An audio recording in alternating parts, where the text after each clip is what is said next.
remercier le Seigneur, ça va vivre vraiment. Si quelqu'un me dit merci à Dieu, si tu veux chanter pour le Seigneur, sois libre, tu peux te lever, tu chantes pour le Seigneur, pour glorifier le Seigneur. Soyons pas timides avant qu'on partage la parole de Dieu. Si quelqu'un veut rendre gloire à Dieu, si vraiment on réalise que cette année, il s'est passé beaucoup de choses. Même les années passées, mais Dieu nous a gardés, frères et sœurs. Et il sait pourquoi il t'a gardé en vie jusqu'à ce jour. Amen. Amen. Il y en a qui sont morts de Covid. Il y en a qui ont été mangés. Il y en a qui sont les cabris de quelqu'un. Mais Dieu t'a protégé, toi et moi. Amen. Vous voyez, chaque matin on se lève. Moi j'ai mes parents qui sont vraiment âgés, mais ils sont encore en vie. C'est une grâce de Dieu. Amen. Vraiment. Vous voyez, il y en a des enfants qui meurent de cancer. Mais toi, Dieu t'a gardé. Dieu t'a gardé. Il a gardé ta famille. Amen. Il a gardé tes enfants. Amen. Tu peux lui dire un mot. Alléluia. Pour le remercier. Tu veux dire quelque chose au Seigneur? Tu veux remercier le Seigneur? Mais lève-toi. N'ayez pas honte. Vraiment, soyez libre. Amen. C'est juste pour Dieu, vraiment grand merci à mon Dieu, à mon Jésus. Amen. Pour le souffle de vie d'abord qu'il m'a accordé en ce moment. Amen. Parce que beaucoup sont morts. Mais moi, par la grâce de Dieu, le Seigneur m'a donné la vie. Je n'ai rien payé. Amen. Donc je ne possède aussi rien de meilleur. Si ce n'est que sa grâce et sa bonté. Pour moi, pour mon mari, mon foyer, ma famille également. Amen. Deuxièmement, je vais bénir vraiment le nom du Seigneur pour cette année 2022. C'était vraiment une année qui n'était pas difficile, qui n'était pas facile par rapport à ma famille. Il y avait beaucoup de choses. Il y avait la maladie, des choses terribles. Ben, toujours, on était là, on priait. Moi, personnellement, j'ai crié au Seigneur. J'ai demandé, Seigneur, grâce et miséricorde. Le Seigneur m'avait montré des choses. Ce que l'ennemi avait prédit, c'était la mort. Pour quelqu'un qui était trop cher, qui est, si je peux dire, trop cher pour ma vie. Vraiment, j'ai vu la main du Seigneur. Quand j'ai crié au Seigneur, j'ai demandé grâce et miséricorde. Là où la mort était, le Seigneur m'a étonné. Il a enlevé la mort, il a donné la vie. Amen. Là où la maladie était, donc tout était fini. On attendait juste le coup de fil pour nous dire que ça y est, c'est fini. Mais par son amour, amen. Par sa bonté, par sa grâce, par sa miséricorde, amen. Donc il a opéré des choses pas possibles. C'est pour cela, des fois, j'arrête pas de lui dire, Seigneur, merci. Il n'y a que toi, qui peut, amen, si ce n'est que toi, Seigneur. Amen. Donc le Seigneur a mis vraiment nos ennemis, l'ennemi de ma famille KO. Amen. Il a donné la vie, contrairement à ce que les hommes avaient prévu. Donc que son nom soit béni, amen. Que son nom soit glorifié. Amen. Amen. Jésus-Christ est Seigneur, il est Seigneur. Il est sorti du tombeau, il est Seigneur, alléluia. Tout genou fléchira, toute langue confessera que Jésus est Seigneur. Alléluia. Amen. Qui veut rendre gloire encore à Dieu pour cette année? Soyons libres vraiment. N'ayez pas honte, mes chers amis. C'est un moment que Dieu est témoin. La Bible dit, en fait, le Seigneur va raconter une histoire. Il avait 10 lépreux qui ont bénéficié de la grâce de Dieu. Et parmi les 10, 9 étaient juifs, un seul était samaritain. Les 9 sont partis, mais c'est le seul samaritain qui est revenu rendre gloire à Dieu. Et le Seigneur va dire, les 10 n'ont-ils pas été guéris? Pourquoi c'est seulement le samaritain qui est revenu rendre gloire à Dieu?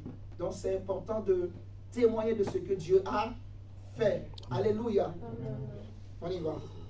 Je voulais juste témoigner la bonté de l'Éternel dans nos vies. Dans nos vies, nous tous qui sommes ici, là, vraiment, on dort, on se réveille, c'est pas un jeu. Amen. Mais Dieu nous, vraiment, il nous renouvelle le souffle de vie chaque matin, vraiment. Amen. Je voulais lui rendre gloire, vraiment, ces merveilles sont grandes, vraiment, il nous a gardés. Amen. Depuis de l'année, là, nous sommes dans quelques là, on va rentrer dans l'année 2023. Amen. Que Dieu nous fasse encore vraiment la grâce, que la grâce sera abonde encore dans nous tous, dans nos familles, dans nos vies des foyers, dans nos maisons, dans la vie des enfants. Amen. Parce que même la vie des enfants sont en danger, le dehors est mauvais, le monde va mal. Mais Dieu nous accorde encore sa grâce, vraiment sa miséricorde. Amen. Donc je voulais lui dire merci pour ses merveilles, pour ses bienfaits, le souffle de vie qui renouvelle tous les jours. Donc vraiment merci, un grand merci. Merci. On a eu vraiment le combat, le problème, et Dieu vraiment a mis la main de Dieu. Amen. Comme Dieu est pour nous, c'est là comme pour nous. Amen. On remet tout entre ses mains de Amen. On fasse encore grâce, on va aller en avant, ça va. Amen. Il est le même. Hier, aujourd'hui. Il est le même. Éternellement. Il est le même. Hier, aujourd'hui. Il est le même. Jésus est le même. Jésus est le même. Il est le même hier, aujourd'hui. Il est le même. Éternellement. Amen. Amen. Jésus, merci. Merci pour ce témoignage. Qui veut témoigner encore? On y va, maman. Je remercie le bon Dieu pour la famille Amen. qu'elle m'a donnée. Je l'aime Moi aussi, veut témoigner. Merci, et maman. je vais bien la garder. Amen. Acclamons le Seigneur. Il est le même. Hier, aujourd'hui, il est le même. Oh, quand je pense à Jésus, Il est le roi. oh, dans ma vie de tous les jours. Le roi. Oh, quand je pense à mon papa, Il est le roi. oh, dans ma vie de tous les jours. Il est le roi. La victoire est dans mon temps. Désormais, Oh, avec toi, Jésus, je régnerai. à jamais. La victoire est pour toi. Désormais, avec toi, Jésus, je régnerai à jamais. Alléluia. Amen. Amen. Seigneur. Je voulais juste témoigner parce que cette année, c'est une année de victoire pour moi. Amen. Le Seigneur a fait pour moi. J'ai eu mon examen du bac, après le voyage aussi. Après, il a guéri ma mère aussi, qui a eu une opération à la maladie. J'étais avec elle, donc bon, les mots me manquent. Quand je pense à Jésus, Il est le roi dans ma vie de tous les jours. Il est le roi. quand je pense à mon Jésus, Il est le roi dans ma vie de tous les jours. Il est le roi. la victoire m'appartient. Désormais, avec toi, Jésus, je régnerai. Oui. Amen. Alléluia, Dacia. Je t'ai coupé. Oui, c'est passé, je voulais finir par un chant. Oui, lève-toi. Chante. T'inquiète, toi. Il est le même hier, aujourd'hui. Eh, Il est le même Éternellement, Vas-y. il est le même, il est le même hier, aujourd'hui. Il est le même éternellement. Il est le même. Il est le même hier, aujourd'hui. Il est le même éternellement. Il est le roi. Il est le roi. Désormais, avec toi, Jésus, je régnerai à jamais. Amen. Ah, c'est beau. Qui veut témoigner encore? N'ayez pas honte. Prince, lance-toi seulement. Toi, tu ne veux pas témoigner? Bon, je pensais que tu voulais témoigner. Non? Bon, qui veut témoigner encore pour le Seigneur? Qui veut rendre gloire à Dieu? Quelque chose que tu crois que Dieu a intervenu. Qui veut dire merci, juste merci à Dieu pour cette année? Moi, je dis merci à Dieu, frère. Parce que je vois la grâce de Dieu, mes chers amis. J'ai vu la grâce de Dieu. Je te dis la vérité, je nous dis la vérité. J'ai vu la grâce de Dieu. Je dis merci. Merci pour nos vies, en fait. Merci parce qu'on est là. Beaucoup pouvaient abandonner la foi.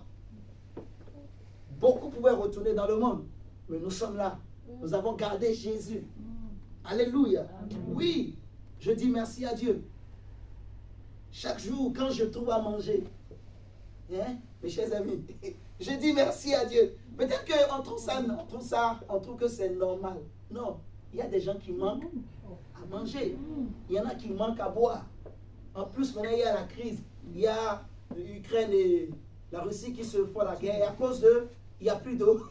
Même en Europe, vous imaginez, en Europe maintenant, il y a la crise alimentaire, hein, la crise énergétique. Donc, on commence à faire des coupures, des lestages qu'on voit. On dit seulement c'est pour l'Afrique. Mais là, ce n'est plus seulement l'Afrique. Ça se passe aussi en Europe. On coupe, on commence à couper. Vous imaginez des pays européens qui sont dans le noir. Pendant que nous sommes ici en train de fêter avec l'électricité. Mais il y a 2 personnes en Europe ici, ils sont dans le noir. Il n'y a pas de frigo pour dire on va conserver des aliments. Il n'y a pas. Et ils sont en plein hiver. Là-bas, l'hiver, c'est encore plus difficile que nous. Oui.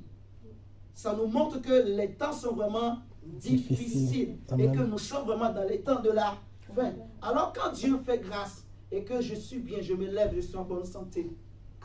Je remercie le Seigneur. Vous comprenez? Je dis merci à Dieu. Mes chers amis, merci. Quand je nous vois comme ça, non. C'est Dieu qui fait. C'est l'œuvre de Dieu. Amen. Amen. Ah, Seigneur, merci. Ok. Il n'y a plus de témoignages. Prince, Macaré, on y va. N'ayez pas honte.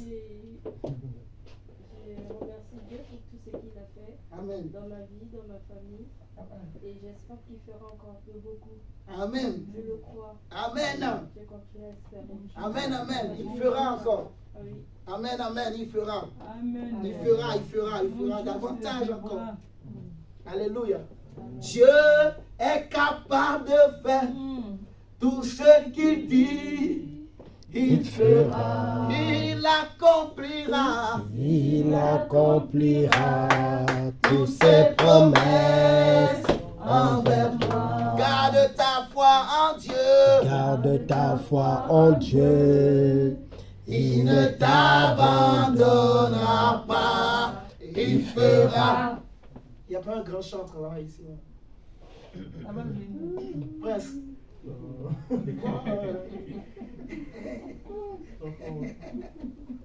Je te taquine ça, hein? Allez, qui veut témoigner encore là? Vous voyez, ça vient là, c'est beau. Qui veut témoigner? Qui veut rendre gloire à Dieu? Qui veut dire merci à Dieu? N'ayez pas. Ou qui veut chanter pour Dieu? On ne va pas dire, tu as mal chanté. Ici, là, il n'y a pas de professionnel de chant.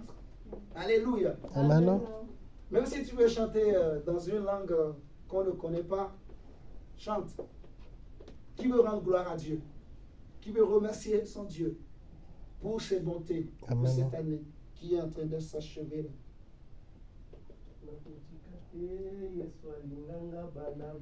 Lève-toi. Lève-toi, tu peux te lever. Vas-y. Chante seulement. T'inquiète pas. Chante ton Dieu. Chante.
Yeswa linganga banda bomwana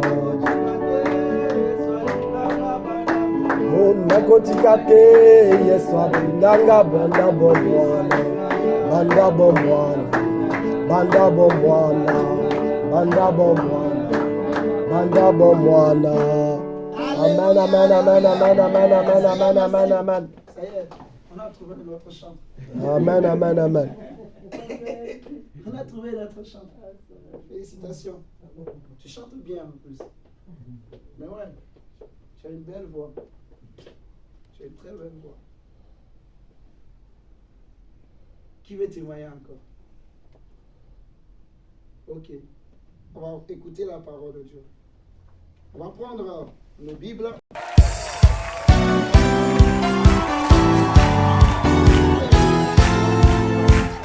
Pour rentrer dans cette nouvelle année, pour prier, ce que le Seigneur nous a mis à cœur, c'est Christ restaure les valeurs spirituelles et familiales.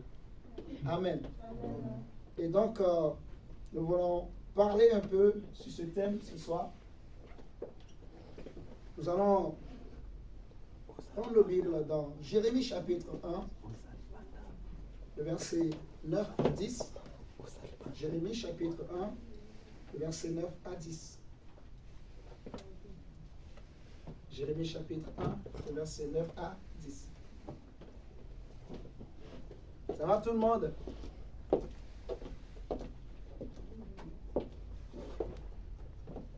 Jérémie chapitre 1, verset 9 à 10. Seigneur, merci pour cette grâce, cette joie. Merci pour ce moment au nom de Jésus. Merci pour ta présence.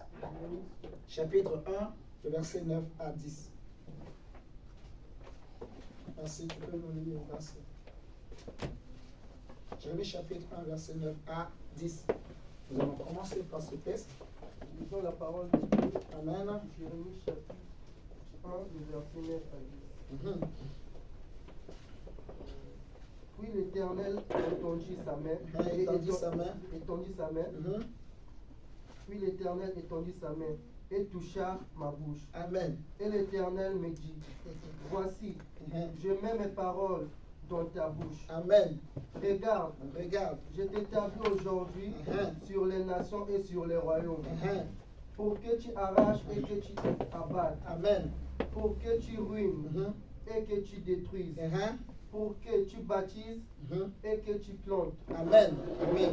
Donc Dieu dit, l'Éternel étendit sa main, touche à ma bouche et me dit, voici, je mets mes paroles dans ta bouche. Regarde, je t'établis aujourd'hui sur les nations et sur les royaumes pour que tu arraches et que tu abattes. Amen. Puis, pour que tu ruines et que tu détruises. Mais à la fin, tu dois bâtir et planter. Vous voyez? Autrement, pour restaurer, rebâtir, relever. En fait, le mot restaurer, ça peut être traduit par ramener quelque chose à l'état neuf, restaurer quelque chose qui a vieilli, qui a fané, qui est fatigué, qui s'est usé. Vous voyez? Donc, on parle de restauration quand quelque chose a vieilli, quand ça a fané, quand ça s'est usé. Et on peut aussi dire que restaurer, ça veut dire rebâtir, relever, rétabli. Donc, comme on vient de lire dans Jérémie, le Seigneur va dire, je t'ai établi, donc pour que tu arraches, que tu abattes, que tu ruines et que tu détruises, et que après tu bâtisses et que tu plantes. Vous voyez? Donc, l'Église est établie aussi pour, donc non pas pour détruire la vie des gens, mais pour détruire les œuvres des ténèbres, vous voyez, dans la vie des hommes, et pour rebâtir, reconstruire, relever, restaurer la vie des hommes, restaurer les familles. Alléluia. Amen. Et nous allons prendre également un texte dans Ésaïe plutôt, chapitre 58. Ésaïe 58, on va lire le verset 12.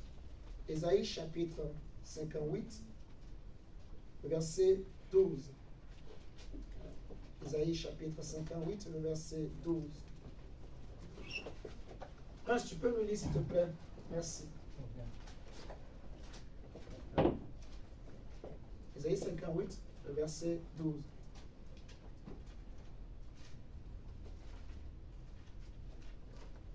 Ésaïe 58, le verset 12. Lisons la parole du Seigneur sur Ésaïe 58, le verset 12. Les dieux rebâtiront sur d'anciennes ruines.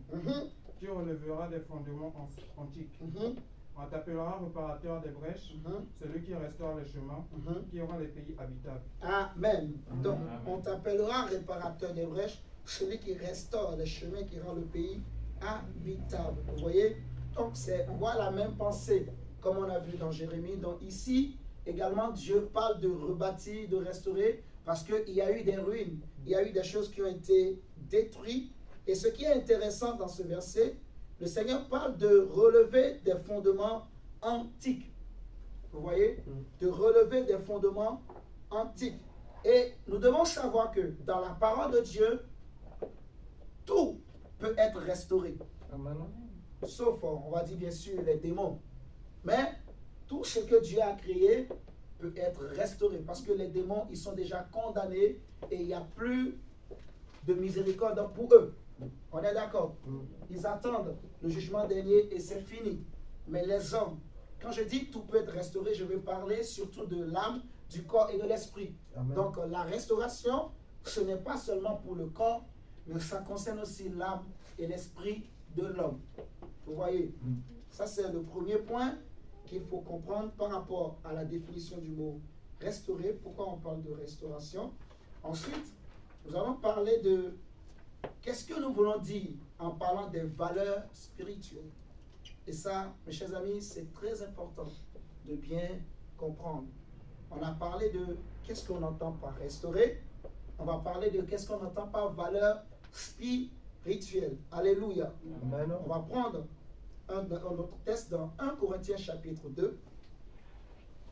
Lorsque on comprend les définitions, c'est facile après de comprendre la pensée de Dieu, le message de Dieu. Amen. Amen. On va prendre 1 Corinthiens chapitre 2. 1 Corinthiens chapitre 2. Seigneur, merci. 1 Corinthiens chapitre 2, le verset 11 à 16. La Bible nous dit ceci. Lequel des hommes, en effet, connaît les choses de l'homme, si ce n'est l'esprit de l'homme qui est en lui? Est-ce qu'on est tous là? Lequel des hommes connaît en effet les choses de l'homme, si ce n'est l'esprit de l'homme qui est en lui? De même, personne ne connaît les choses de Dieu, si ce n'est l'esprit de Dieu. Ok. On dit, oh, nous n'avons pas reçu l'esprit du monde, mais l'esprit qui vient de Dieu, afin que nous connaissions les choses que Dieu nous a données par sa grâce. Et nous en parlons non avec des discours qu'enseigne la sagesse humaine, mais avec ceux qu'enseigne l'esprit, employant un langage spirituel pour les choses spirituelles. Mais l'homme animal ne reçoit pas les choses de l'esprit de Dieu, car elles sont une folie pour lui, et il ne peut les connaître. Parce que c'est spirituellement qu'on en juge. Les choses de Dieu, c'est spirituellement qu'on en juge. Ok. On dit l'homme spirituel, au contraire, juge de tout. Et il n'est lui-même jugé par personne, car qui a connu la pensée du Seigneur pour l'instruire. Or, nous avons la pensée de Christ. Alléluia. Normalement, je pouvais même m'arrêter au verset 11, qui était suffisant pour expliquer la pensée que nous voulons expliquer dans ce texte. Mais j'ai voulu qu'on lise tout pour qu'on comprenne aussi ce qui est derrière. Si vous voulez, on dit que qui est-ce qui connaît les choses en fait de l'homme, si ce n'est que l'esprit de l'homme qui est en lui? Zacharie nous dit en fait que Dieu a créé dans l'homme un esprit qu'on appelle l'esprit humain, qui est l'esprit de l'homme. Vous m'entendez ce soir? Donc, là où l'homme est, il est composé de 3 parties. On dit que l'homme est tridimensionnel. Donc, il y a le corps, l'âme et l'esprit. On est d'accord? Maintenant, on dit que l'esprit de l'homme connaît les choses de l'homme. Quand on parle des choses de l'homme, en fait, on veut parler des vertus de l'homme, des vertus qui sont cachées dans l'homme. On veut parler des sources qui sont dans l'homme. Vous comprenez ce que je veux dire? Quand on parle des choses de l'homme, c'est-à-dire on veut parler des vertus qui sont spirituelles que Dieu a placées dans l'homme. Vous devez vous souvenir, vous devez vous rappeler avec moi que quand Dieu a créé toutes choses, mes frères et sœurs, il a créé l'homme à la fin mais Dieu va créer l'homme à son image. Donc, l'homme possède en lui des vertus qu'il a reçues de Dieu. On est d'accord? L'homme est doté de certaines vertus, de certaines qualités qu'il a reçues de Dieu. Et c'est important justement de veiller sur ces qualités. Vous voyez? Et c'est lorsque ces qualités sont renversées, détruites, que Dieu parle de restauration. Donc, je dirais que quand on parle des valeurs spirituelles, on veut parler des vertus, des sources, en fait, qui sont dans l'homme. Et quand je parle des vertus ou des sources, je veux dire les fondements que Dieu a placés dans l'homme. Je veux dire les relations qui sont cachées, que Dieu a déposées dans l'homme. Regardez, quand Dieu a créé l'homme, avant même de créer l'homme, la Bible nous dit que la terre était chaotique. Jusque-là, vous me suivez? Donc, il y avait un désordre dans le monde. Excusez-moi, monsieur. Je peux vous déranger? C'est simplement pour un petit renseignement. Vous Allez-y. savez pas la fête de l'église s'il y a? Bon, on ne sait pas. Sainte Marie-Madeleine? On ne sait pas. Mais si vous voulez prier, vous pouvez rentrer. Donc, quand Dieu a créé le monde, en fait, la Bible nous dit que au commencement, Dieu créa les cieux et la terre. La terre était informe et vide. Et le mot informe et vide, là, en fait, c'est tohu bohu, qui veut dire chaos. Le chaos, en fait. Il y avait le désordre. Vous voyez? Il y avait le désordre. Tout était renversé, tout était dessus, dessous. Donc, il y avait un désordre total, en fait. Et Dieu, je me suis rendu compte que Dieu, en fait, il a créé le monde parce qu'il n'aime pas le désordre. Dieu a vu qu'il y avait un désordre. Vous me suivez ce soir? Et Dieu, il n'a pas aimé ça. Donc, je félicite les femmes souvent dans les maisons. Quand il y a trop de désordre, nous les hommes souvent, on met le désordre dans les maisons. Tu jettes la chaussure à gauche, tu jettes, je ne sais pas moi, tu manges, tu ne nettoies pas les assiettes, tu mets là. La femme, elle va crier, ah, il faut nettoyer, il faut nettoyer. Elle est maître de l'ordre. Vous voyez? Donc, c'est une qualité aussi que l'homme possède. Mais on voit beaucoup cette qualité, beaucoup plus chez les femmes. Vous voyez? Les femmes aiment beaucoup mettre de l'ordre dans une maison. Et Dieu, au commencement, il va créer le monde parce qu'il y avait un désordre. Et Dieu va réorganiser le monde. Vous voyez? Dieu va corriger le désordre qui était là. Il va créer. La Bible nous dit que la terre était informe et vide. Alors Dieu va créer la terre sec. Il va créer la terre sèche. Voilà. Il va créer les eaux, les mers, les océans. Il va créer les animaux marins. Il va créer le bétail, les plantes. Et à la fin, il va créer l'homme. Donc on voit que Dieu, il crée l'homme. Et il va placer l'homme au-dessus d'une chaîne. Il va placer l'homme au-dessus, je peux dire, d'un ordre mondial, spirituel, que lui-même a établi. Vous voyez? Et on a dit que Dieu a créé l'homme pour que l'homme gouverne. Vous voyez? Donc, pour que l'homme puisse gouverner cet ordre, il faut que lui-même il soit ordonné en lui. Et c'est pour ça d'ailleurs que Dieu va créer l'homme à son image. Pour que l'homme puisse justement, en fait, veiller sur cet ordre et que l'homme aussi puisse justement être en harmonie avec cet ordre que Dieu a mis en place. Est-ce que jusque-là, c'est clair pour tout le monde? Ok, d'accord. On va prendre Genèse chapitre 2. Genèse chapitre 2. Genèse chapitre 2, le verset 18 à 24. On va commencer déjà par le verset 18. Genèse chapitre 2, le verset 18. La Bible dit ceci: l'Éternel Dieu dit, il n'est pas bon que l'homme soit seul. Je lui ferai une aide semblable à lui. L'Éternel Dieu forma de la terre tous les animaux de champ et tous les oiseaux du ciel, et il les fit venir vers l'homme pour voir comment il les appellerait, et afin que tout être vivant portât le nom que lui donnerait l'homme. Et l'homme donna des noms à tout le bétail, aux oiseaux du ciel et à tous les animaux de champ. Mais pour l'homme, il ne trouva point d'aide semblable à lui. Alors l'Éternel Dieu fit tomber un profond sommeil sur l'homme, qui s'endormit, il prit une de ses côtes et referma la chair à sa place. L'Éternel Dieu forma une femme de la côte qu'il avait prise de l'homme et il l'amena vers l'homme. Le verset 23 nous dit ceci. Et l'homme dit, voici cette fois celle qui est os de mes os et chair de ma chair. On l'appellera femme parce qu'elle a été prise de l'homme. On peut même s'arrêter là. On l'appellera femme parce qu'elle a été prise de l'homme. Donc on voit en fait que Dieu a créé l'homme seul au départ, mais l'homme n'avait pas trouvé une aide semblable à lui. Autrement dit, une personne avec qui il pouvait être en relation. Vous voyez? Et c'est là que Dieu va créer la femme. Et Dieu va amener la femme auprès de l'homme. Et l'homme, en voyant la femme, va s'écrier. Il va dire, oh, voici cette fois-ci celle qui est os de mes os et chair de ma chair. On l'appellera femme. Parce qu'elle a été prise de l'homme. C'est là que la famille est née. Vous me suivez ce soir? C'est là que, en fait, les relations dont je parle sont nées. Donc Dieu créa l'homme. Il y avait une relation entre l'homme et Dieu. Dieu créa la femme. Et il y a une relation qui est née entre l'homme et la femme. Donc c'est là que la famille aussi est née. Donc lorsque nous parlons des valeurs spirituelles, nous voulons parler en fait des vertus qui sont dans l'homme que Dieu veut restaurer.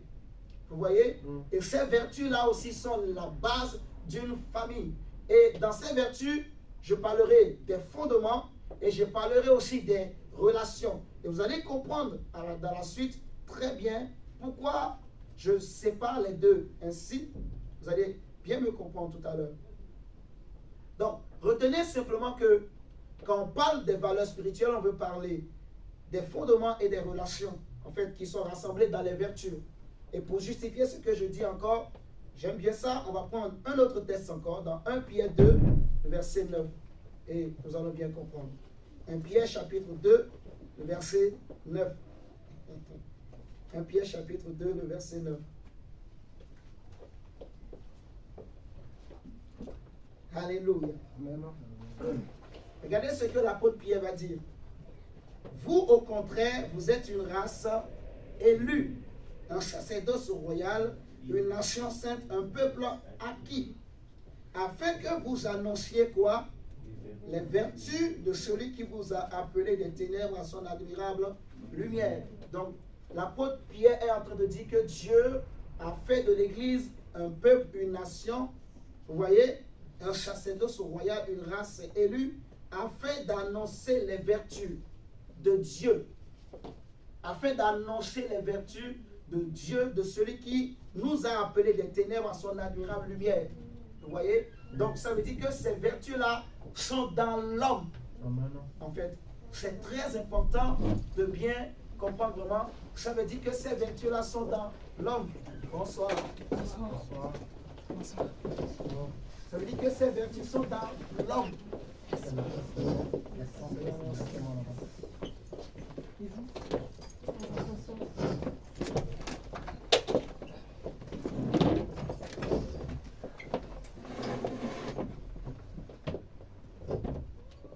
Allez bien. Oui, ça va très bien. Bonjour. Bonsoir. Ah d'accord. Bonjour maman. On est très très content de faire votre connaissance. Ah, merci. Le Seigneur va nous faire du bien. Amen, amen.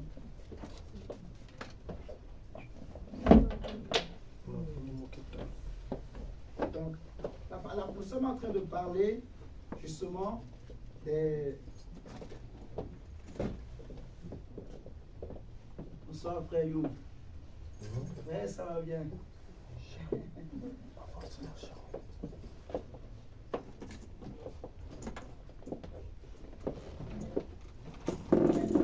Parler.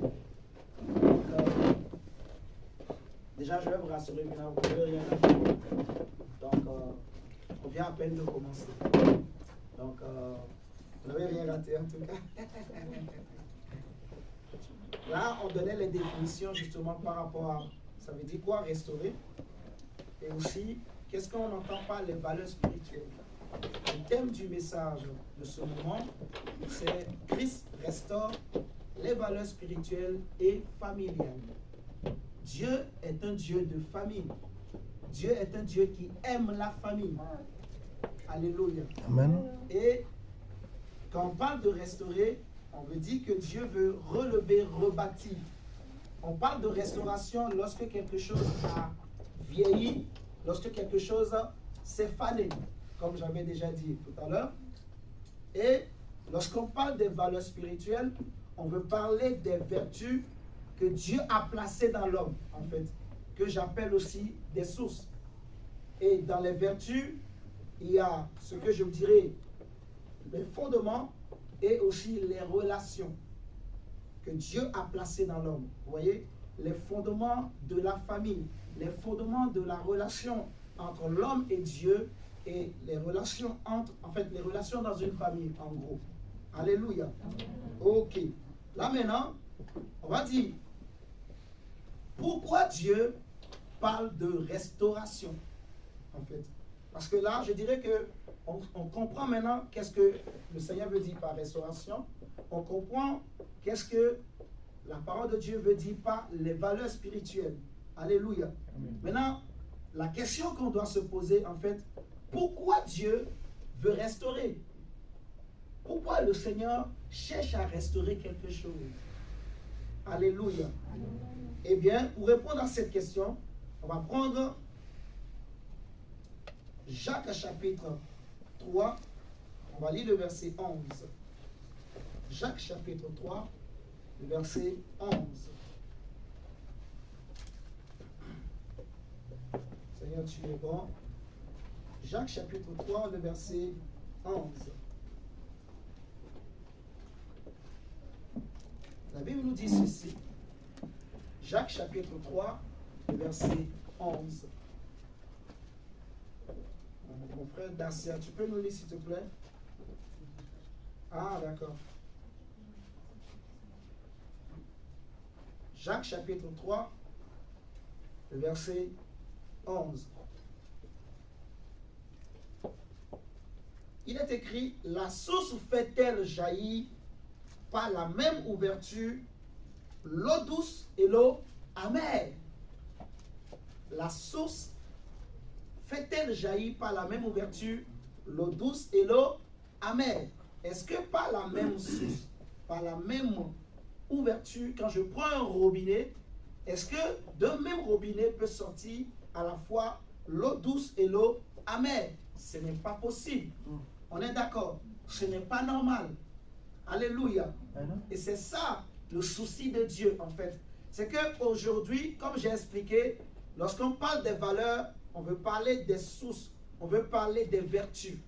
C'est que Dieu est en train de constater, de remarquer que dans le monde que Dieu a créé, en fait, l'homme qui est censé être une source, vous voyez, une source de quoi? De bénédiction. Parce que Dieu va dire à Abraham, dans Genèse 12, en fait, que je fais de toi une source de bénédiction pour toutes les familles de la terre. Donc, on comprend que Dieu a créé la famille pour être une source de bénédiction. Amen. Dieu a créé l'homme lui-même d'abord pour être une source de bénédiction, mais aussi la famille de l'homme doit être une source de bénédiction, où c'est-à-dire que c'est un lieu où quand l'homme se retrouve, l'homme est béni. Amen. Est-ce que vous nous suivez ce soir? L'homme est censé être béni quand il est dans une famille. Mais nous sommes en train de constater, ou je dirais que Dieu est en train de remarquer qu'aujourd'hui, les familles qui sont censées être des sources de bénédiction, c'est-à-dire qui sont censées donner de l'eau douce, sont en train de produire de l'eau amère. Vous voyez? Et donc c'est pour ça que Dieu veut restaurer. Dieu veut restaurer quoi? Il veut restaurer les fondements, il veut restaurer les relations. Parce que, en fait, c'est quand les fondements sont renversés, quand les relations sont fanées, que la source commence par donner de l'eau amère. Alléluia. Amen. Nous sommes en train de comprendre. Ça, c'est le premier point qui explique la raison pour laquelle Dieu veut restaurer les valeurs. Dieu veut restaurer les familles. La deuxième raison, pour bien comprendre, on va prendre le Psaume chapitre 11. Tout à l'heure, j'en ai déjà un peu parlé, mais nous allons le lire quand même. Le Psaume chapitre 11, on va lire du verset 1 au verset 3. Psaume chapitre 11. Psaume chapitre 11, verset 1 au verset 3. Qu'est-ce que la parole de Dieu nous dit? Psaume chapitre 11, verset 1 au verset 3. Il est écrit ceci. C'est en l'Éternel que je cherche un refuge. Comment pouvez-vous me dire, fuis dans vos montagnes comme un oiseau, car voici les méchants bandent l'arc. Remarquez, on dit, comment pouvez-vous me dire, fuis dans vos montagnes comme un oiseau, car voici quoi? Les méchants bandent l'arc. Ils ajustent leurs flèches sur la corde. Pour faire quoi? Pour tirer dans l'ombre sur ceux dont le cœur est droit. Alléluia. Amen. Les méchants bandent l'arc. Ils ajustent leurs flèches sur la corde pour tirer dans l'ombre sur ceux dont le cœur est droit. Et le psalmiste va dire au verset 3, il se pose une question. Il dit, quand les fondements sont renversés, le juste, que fera-t-il? Alléluia. Amen. Quand les fondements d'une famille, les fondements en fait d'une nation, les fondements d'un peuple sont renversés. Alléluia. Amen. Le juste, l'homme innocent, qu'est-ce qu'il fera? Qu'est-ce qu'une personne lambda dans une famille peut faire? Quand les fondements qui sont censés sécuriser un homme, vous voyez, la famille, c'est la base d'une nation. Amen. C'est la base d'un peuple. Amen. Alléluia. Et c'est là que naissent les géants.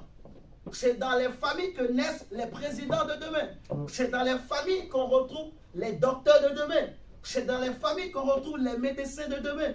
C'est dans les familles qu'on retrouve les hommes qui seront des héros pour demain. Amen. Alléluia. Donc si dans les familles, les fondements sont renversés, comment le docteur de demain pourra-t-il devenir un bon docteur? C'est ça la question que le psalmiste est en train de se poser. Si les fondements dans une famille sont renversés, comment le président, celui qui est né pour être président demain, comment pourra-t-il devenir un bon président?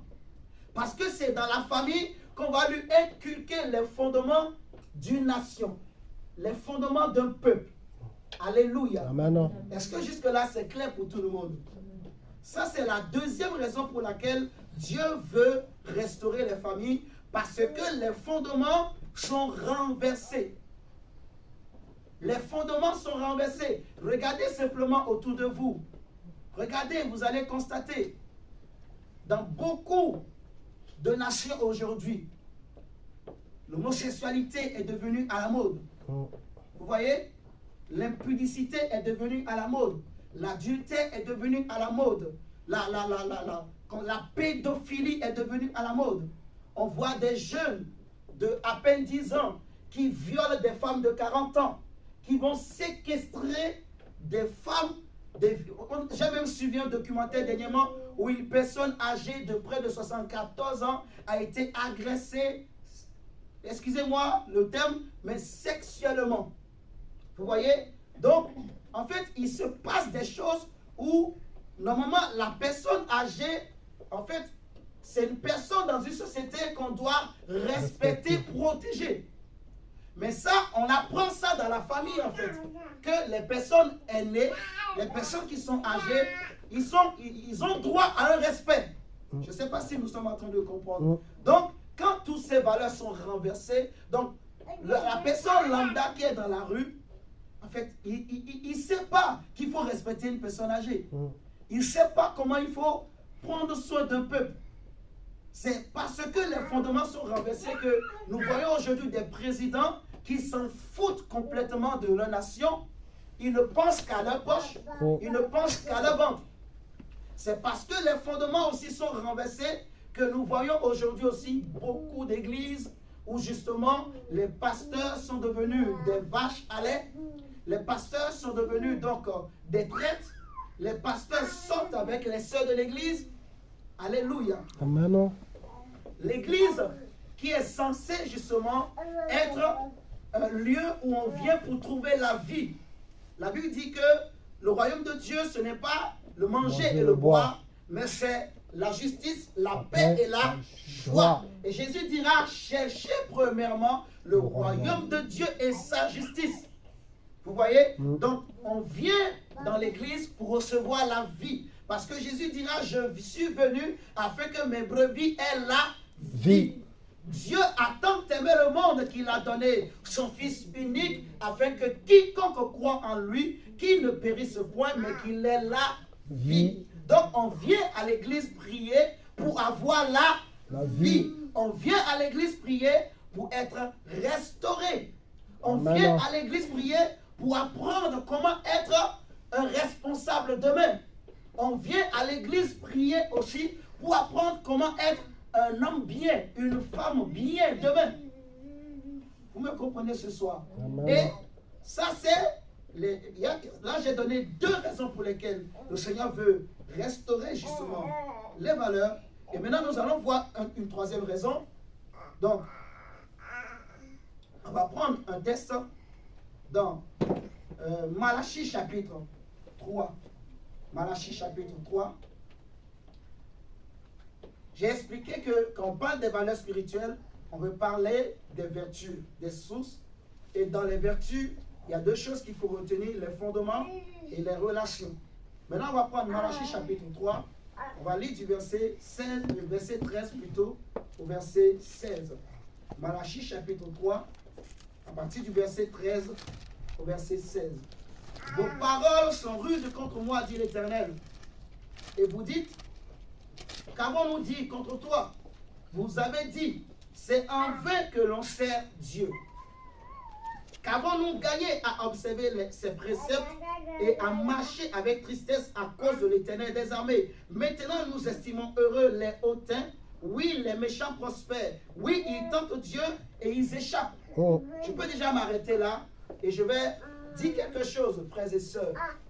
Là, on est en train de voir des hommes et des femmes qui aiment Dieu, qui cherchent Dieu, mais qui sont découragés, abattus. Ils ne voient plus l'intérêt d'aller prier. Alléluia. Amen.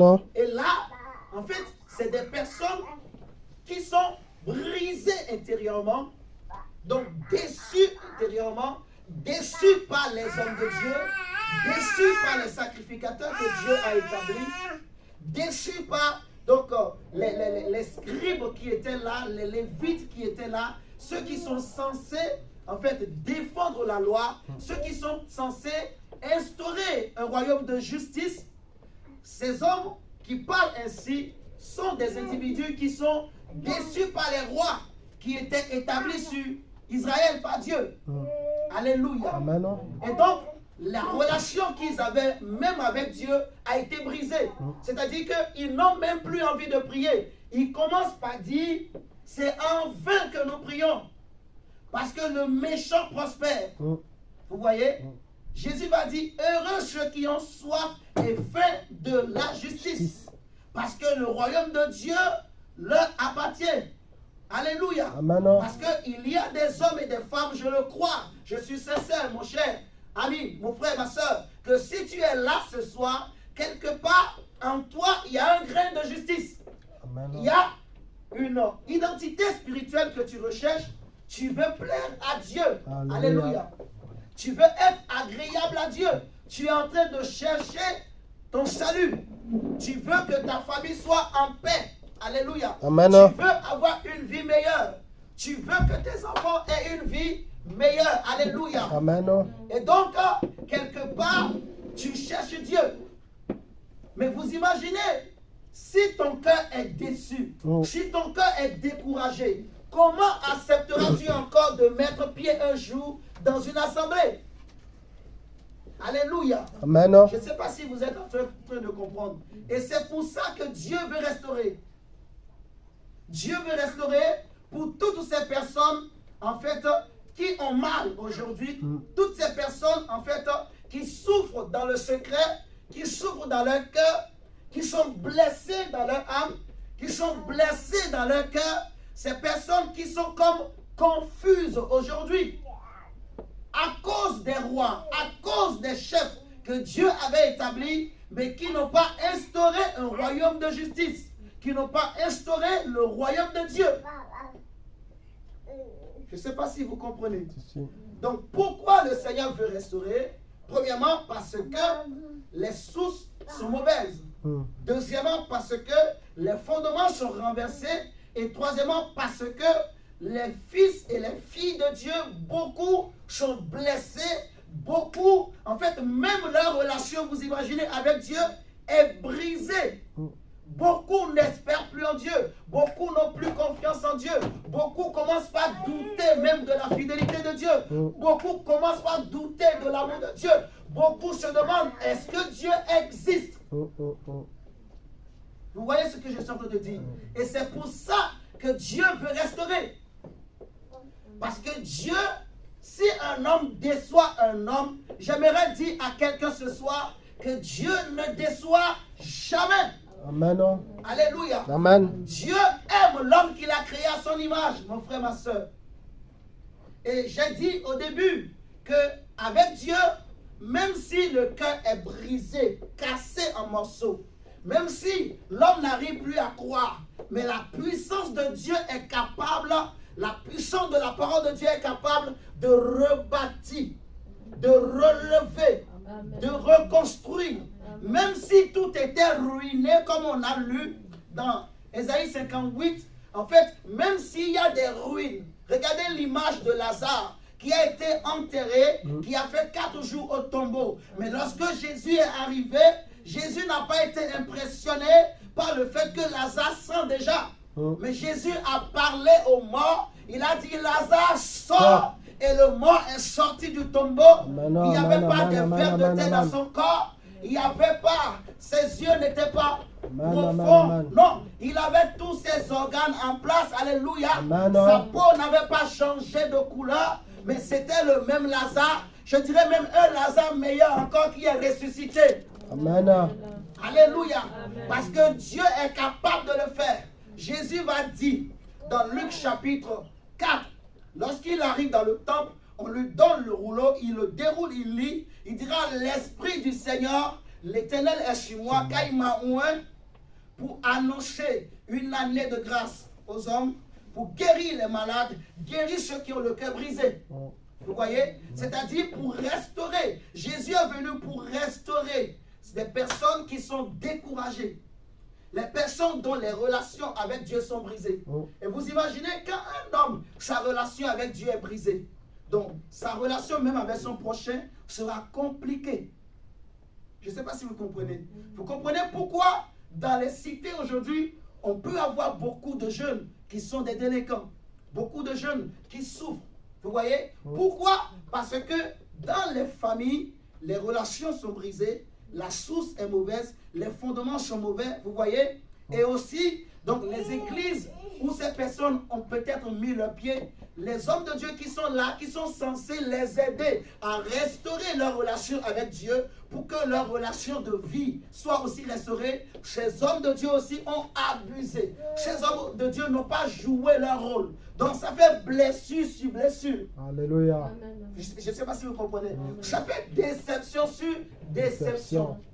Donc Dieu voit la plaie qui est géante, la plaie qui est là, mais elle n'est pas guérie. Et Dieu veut guérir son peuple. Amen. Dieu veut guérir les cœurs, les âmes. Dieu veut restaurer. Alléluia. Dieu veut restaurer, mes chers amis. Les relations, on a lu dans Malachie 3. Et je disais au départ que je me rends compte d'une chose. Quand je préparais ce message, j'ai réalisé quelque chose et que j'aimerais partager avec nous, frères et sœurs, ce soir. C'est que Dieu n'aime pas le désordre. J'aime trop ça. Je me suis rendu compte que Dieu n'aime pas le désordre. Regardons dans Ésaïe 45, verset 18, qu'est-ce que Dieu va dire? Ésaïe 45, le verset 18.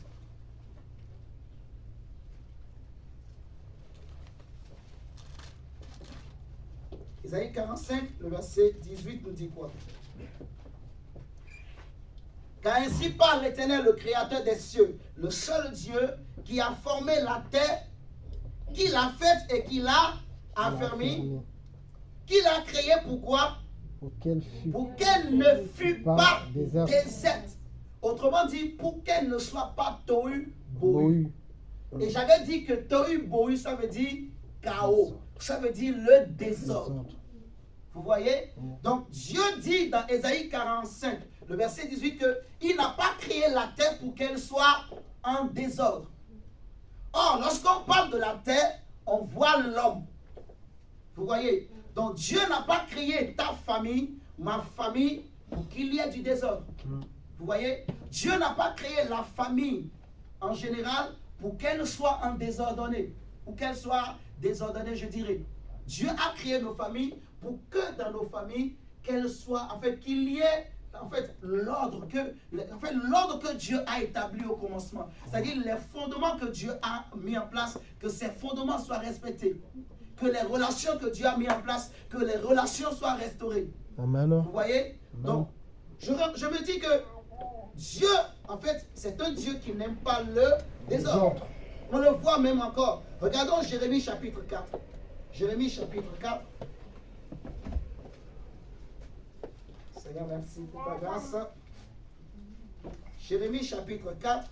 On va lire à partir du verset 22. Jérémie chapitre 4, le verset 22. Là, c'est Dieu qui parle. Il dit, certainement mon peuple est fou. Il ne me connaît pas. Ce sont des enfants insensés, dépourvus d'intelligence. Ils sont habiles pour faire le mal, mais ils ne savent pas faire le bien. Le Seigneur dit au verset 23, je regarde la terre et voici, elle est informe et vide. Les cieux et la lumière a disparu. Je regarde les montagnes et voici elles sont ébranlées et toutes les collines chancellent. Je regarde et voici il n'y a point d'homme et tous les oiseaux des cieux ont pris la fuite. C'est une manière de dire que comme c'était au commencement, vous voyez au commencement il y avait le tohu bohu et c'est pour ça que Dieu va réordonner tout. On est d'accord? Donc aujourd'hui, Dieu est en train de constater que ce tohu bohu qui y avait au commencement est revenu encore. Vous voyez? Donc Dieu est obligé encore de reconstruire, de rebâtir. C'est pour ça que Jésus est venu pour rebâtir. Amen. Alléluia. C'est pour ça que Jésus est venu pour rebâtir. Parce que Dieu n'a pas créé la terre pour qu'elle soit chaotique. Dieu n'a pas créé les peuples pour qu'ils soient chaotiques. Dieu n'a pas créé nos familles pour qu'elles soient chaotiques. On a lu dans Ésaïe 45, Dieu dit, je n'ai pas créé la terre pour qu'elle soit déserte. Alléluia. Amen. Oui, mon frère, ma soeur. Dieu ne veut pas le désordre. Dieu n'aime pas le désordre. Notre Dieu est un Dieu d'ordre, un Dieu de paix. La Bible dit dans 1 Corinthiens que, en fait, regardez. On va le lire. Mais avant de prendre 1 Corinthiens, on va prendre Ecclésias 7. Prenons Ecclésias chapitre 7. Ecclésias chapitre 7. Le verset 29. C'est une parole que nous entendons souvent qui dit que Dieu a tout créé droit, bon. Mais c'est les hommes qui ont cherché des détours. On va le lire. Ecclésias chapitre 7, le verset 29. La Bible dit ceci.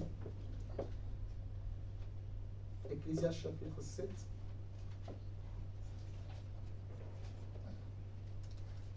Verset 29. Seulement voici ce que j'ai trouvé. C'est que Dieu a fait les hommes droits. Dieu a fait l'homme ordonné dans sa tête. Vous voyez? Dieu a fait l'homme avec un bon fondement. Vous voyez? Quand Dieu a créé Adam, il n'y avait pas encore le péché. Donc Dieu, en créant Adam, il lui avait donné un bon fondement. Il lui avait enseigné les valeurs d'une bonne relation. Vous voyez? Quand Dieu avait créé Adam et Ève, avant qu'ils ne pêchent, Ève ne connaissait pas la trahison. Ève ne pouvait pas savoir un jour qu'un homme peut tromper sa femme ou qu'une femme peut tromper son mari. Vous voyez? Adam et Ève ne savaient pas qu'un jour, que Caïn allait tuer son frère Abel. Vous voyez? D'ailleurs même, quand Adam et Ève ont péché, et Dieu est venu les voir, quand Adam va dire, le Seigneur va dire, où es-tu Adam? Il va dire, j'ai entendu ta voix, je me suis caché.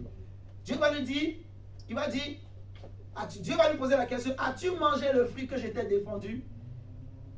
Il va dire, oui, je l'ai mangé, la femme que tu as mis à mes côtés m'a donné. Mais avant de dire ça, il dit à Dieu, enfin, j'ai entendu ta voix et je me suis caché parce que je suis nu. Et regardez la question que Dieu lui pose. Qui t'a dit? Vous voyez? Donc, c'est une manière qui nous montre en fait que Dieu avait enseigné des valeurs vraiment spéciales à Adam et Ève. Et quand Adam lui dit, je suis nu, c'est comme si c'est quelque chose que Dieu ne lui a pas appris. Donc Dieu lui pose la question, mais moi je n'étais pas appris ces choses. Vous êtes en train de comprendre. Qui t'a appris ça? Donc il y a un ennemi qui est arrivé et qui a appris les mauvaises choses à Adam et Ève. Vous voyez? Donc Dieu n'avait jamais enseigné ces mauvaises valeurs à l'homme, ni à Ève. C'est l'ennemi qui est venu introduire sa mauvaise semence. Vous êtes en train de comprendre. D'où la nécessité pour Dieu de redonner, en fait, de la valeur aux familles, de recentrer les choses. Amen. De restaurer les choses. Alléluia. Oui, Seigneur, merci. Et lorsque on veut parler de famille, le mot famille, en fait, ça vient du mot grec patria, en fait, qui veut dire, dans ce mot, on a le mot patriarcat, le mot patriarche. Vous voyez, quand on parle des patriarches, je veux parler on va dire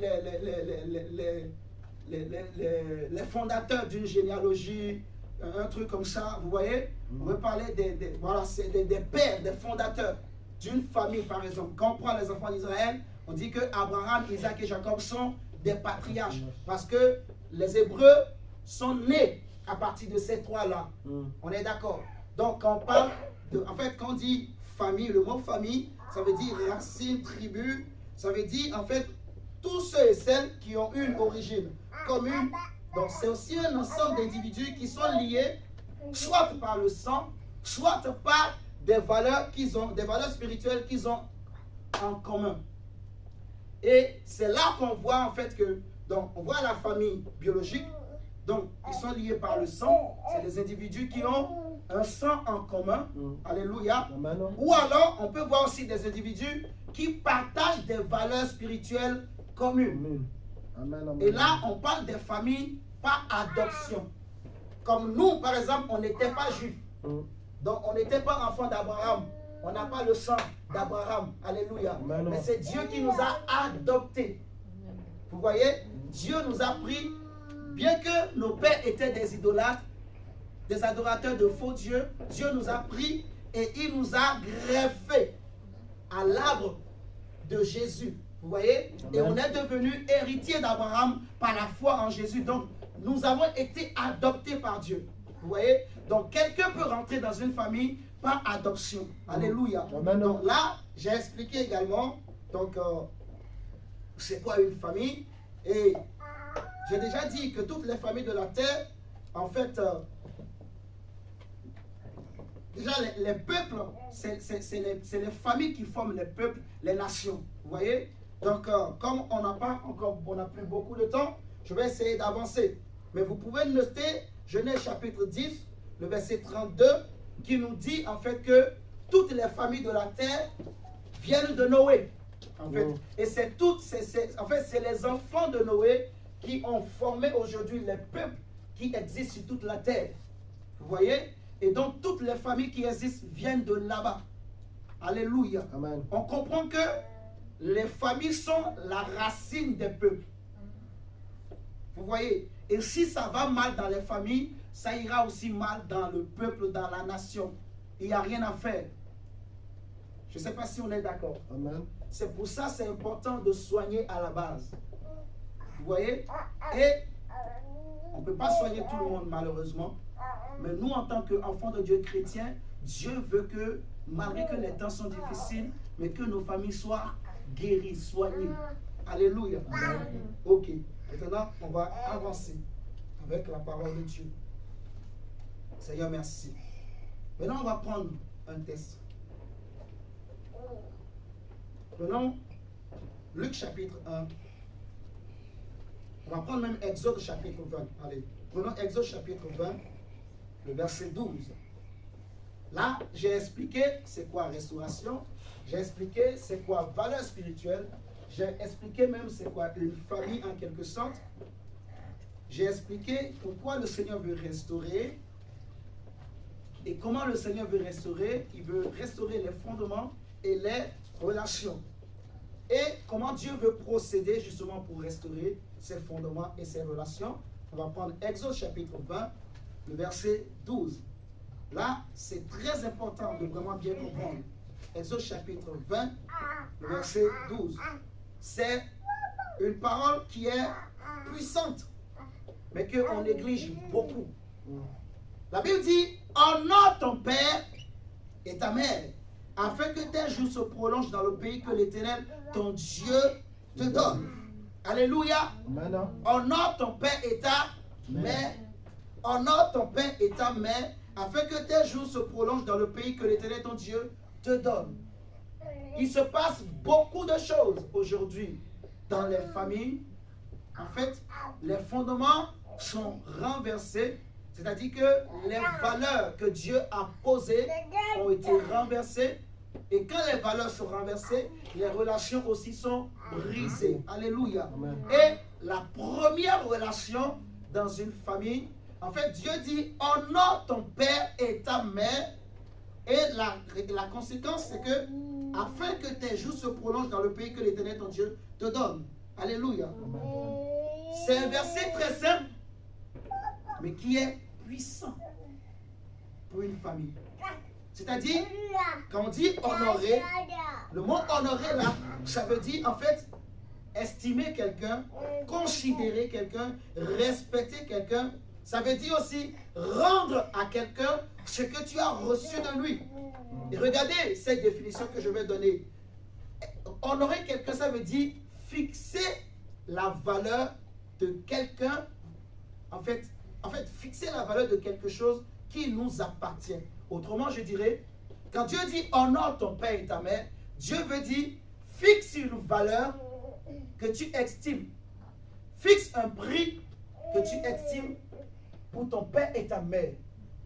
Et vous allez bien comprendre la pensée de Dieu.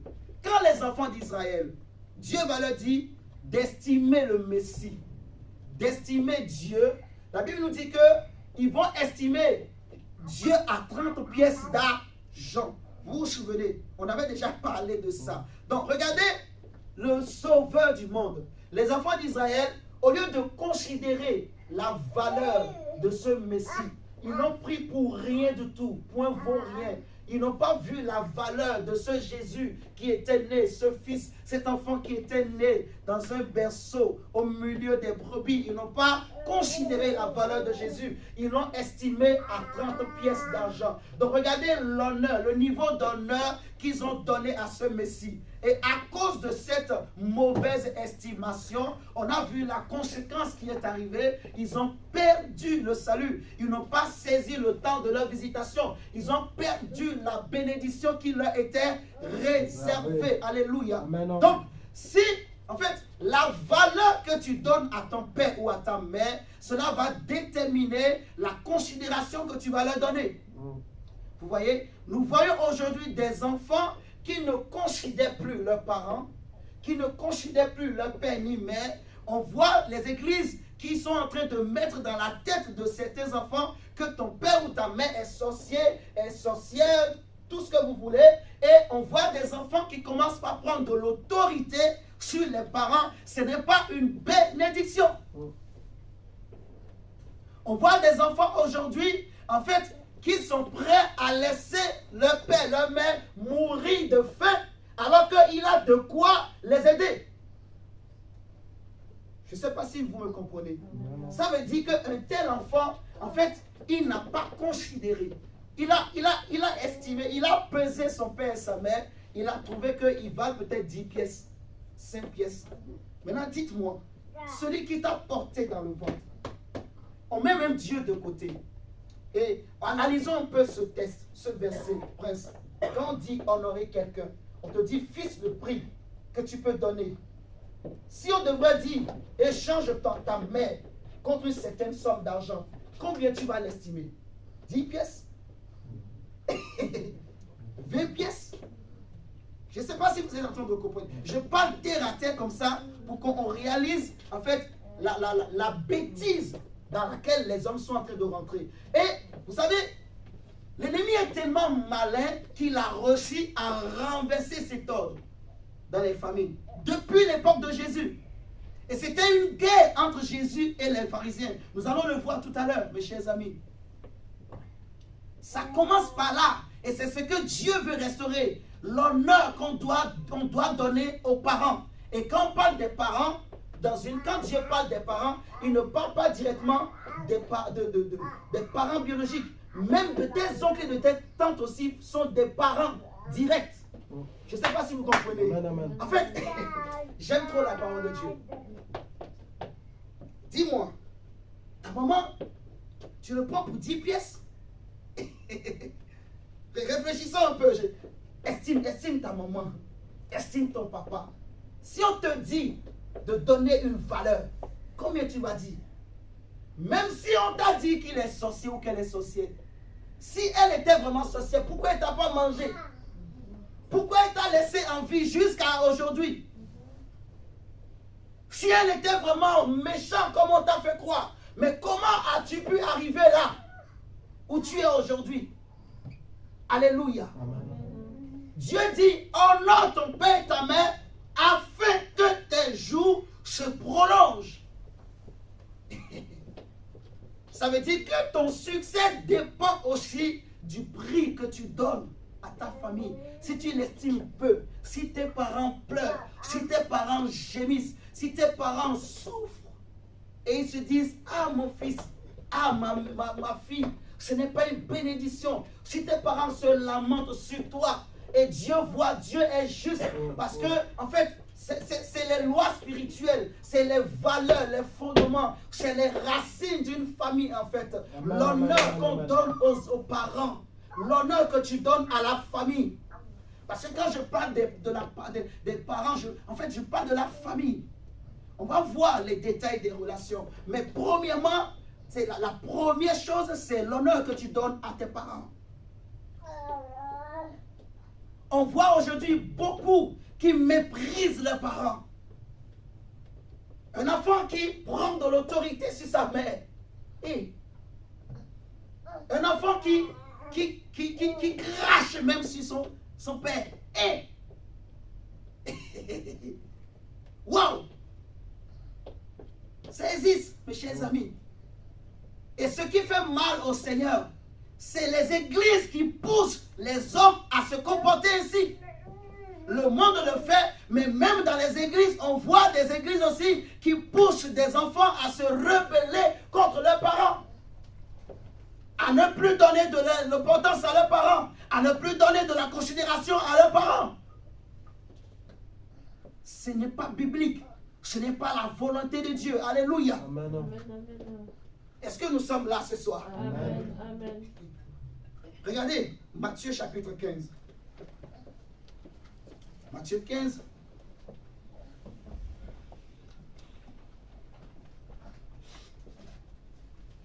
Estime.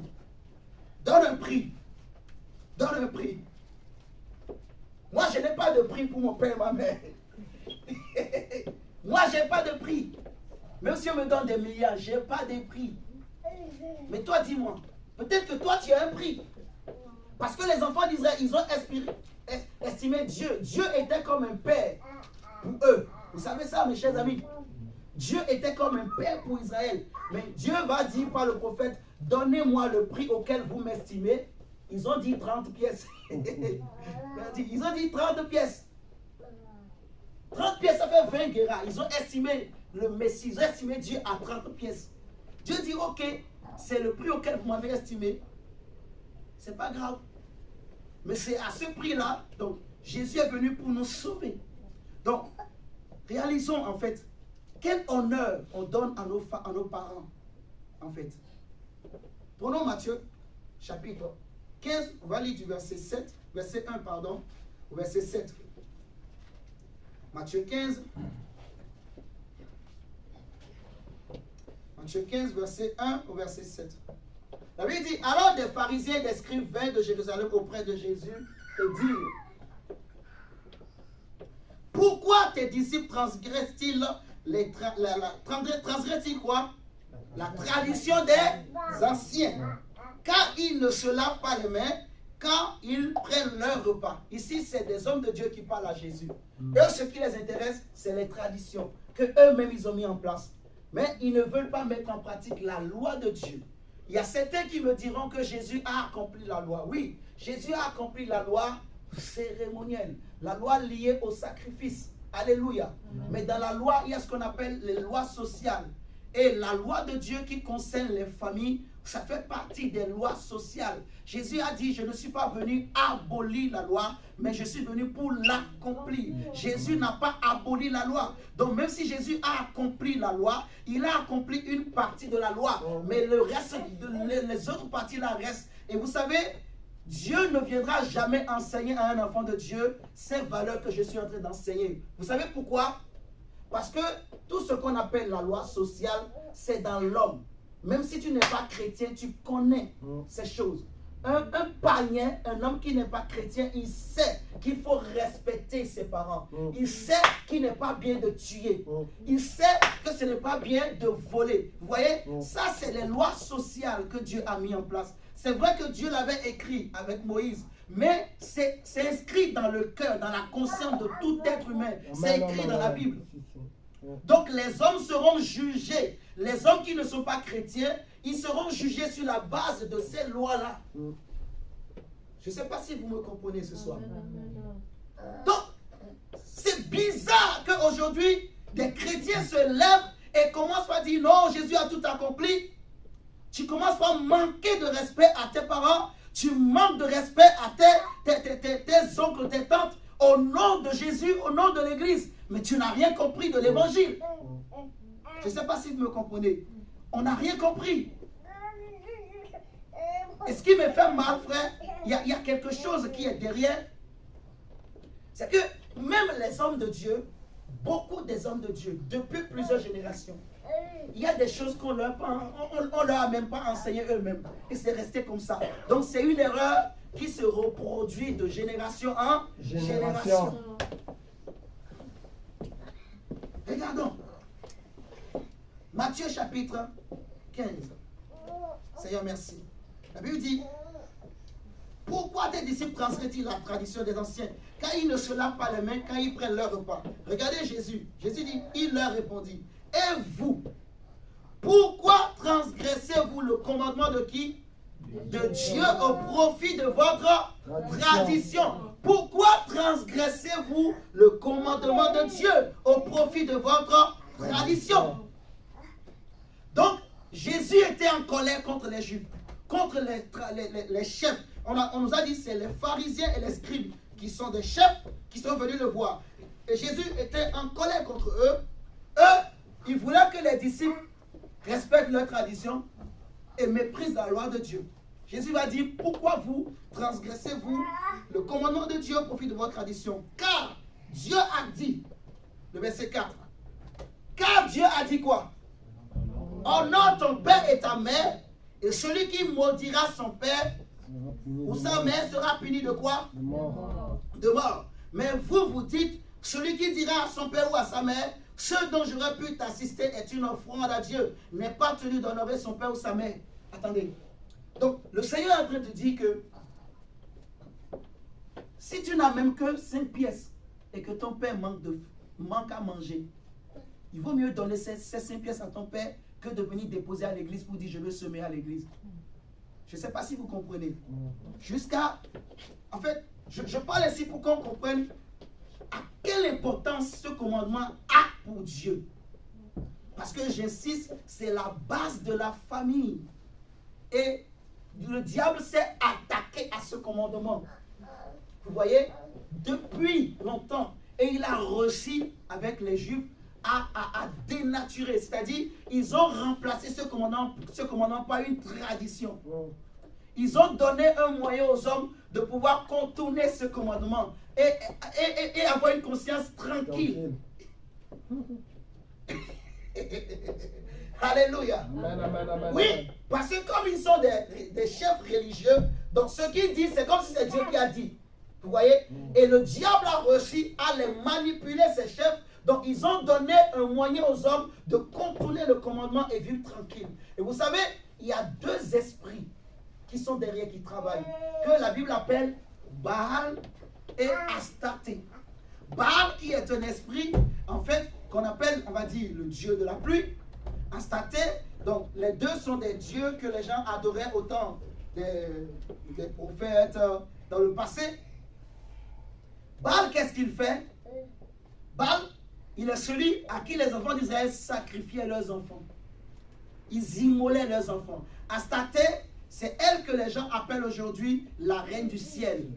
Vous voyez? C'est elle qu'on appelle aussi Sémiramis. C'est elle aussi la reine des côtes.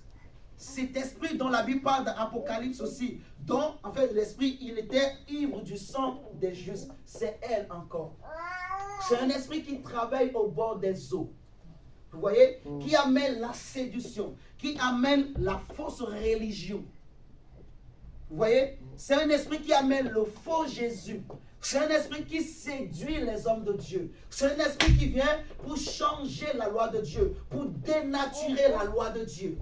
Vous voyez? Pour amener en fait les traditions, pour remplacer les commandements de Dieu par des traditions. C'est lui. Je ne sais pas si vous comprenez. Et il a réussi au temps de Jésus à séduire les chefs religieux. Et Jésus, les Juifs, ils ont dit que, donc, si tu n'as que 5 pièces, si tu dis que ces 5 pièces je vais donner à Dieu, donc tu peux laisser ton père et ta mère mourir de faim. Mais Jésus a dit non. Alléluia. Amen. Jésus a dit non. Tu ne peux pas laisser ton père et ta mère mourir de faim. Tu as un devoir envers eux. Tu leur dois quelque chose. Amen, amen, amen. Alléluia. Tu leur dois quelque chose. Donc, si tu n'as que 5 pièces, oublie même la dîme, oublie l'offrande de l'église, va nourrir ton père et ta mère, va honorer ta famille, va honorer, considérer ta famille, et Dieu te bénira. Amen, amen, amen. Mais oui. Je ne sais pas si vous comprenez. C'est tellement important pour le Seigneur. Jésus a lutté contre ces choses. Vous voyez? L'ennemi avait réussi à renverser, remplacer la loi de Dieu par une tradition. Et c'est ce qui se passe encore aujourd'hui dans les églises, mon frère, ma soeur. Où ces mêmes esprits sont en train de travailler justement pour remplacer ces lois-là, vous voyez, pour remplacer les valeurs spirituelles des familles, pour les remplacer par des traditions humaines, des traditions religieuses. Et je dis que nous n'allons pas accepter cela. Alléluia. Amen. Nous n'allons pas accepter cela. Oh Seigneur Jésus. Dieu veut qu'on donne un grand prix. Ah Seigneur. La famille est très importante pour le Seigneur. La famille est importante pour Dieu. J'ai parlé,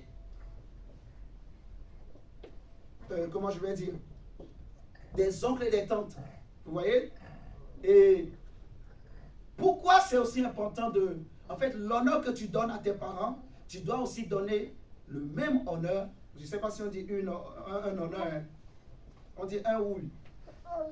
Un, ok. Un honneur.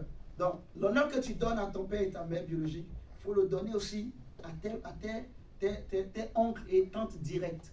Pourquoi? Nous allons comprendre. Prenons Lévitique chapitre 18. Lévitique chapitre 18.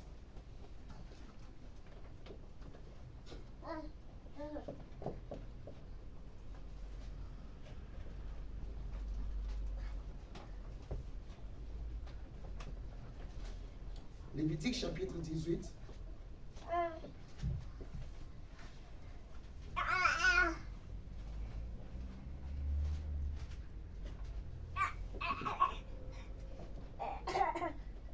Lévitique chapitre 18.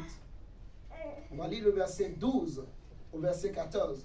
La Bible dit, tu ne découvriras point la nudité de la sœur de ton père, c'est la proche parente de ton père. Tu ne découvriras point la nudité de la sœur de ta mère, car c'est la proche parente de ta mère. Tu ne découvriras point la nudité du frère de ton père.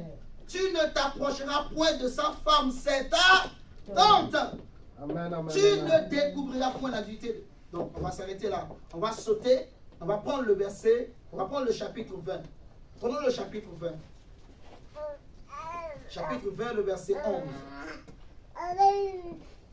La Bible dit, si un homme couche avec la femme de son père et découvre ainsi la nudité de son père, vous voyez, cet homme et cette femme seront punis de mort. Leur sang retombera sur eux.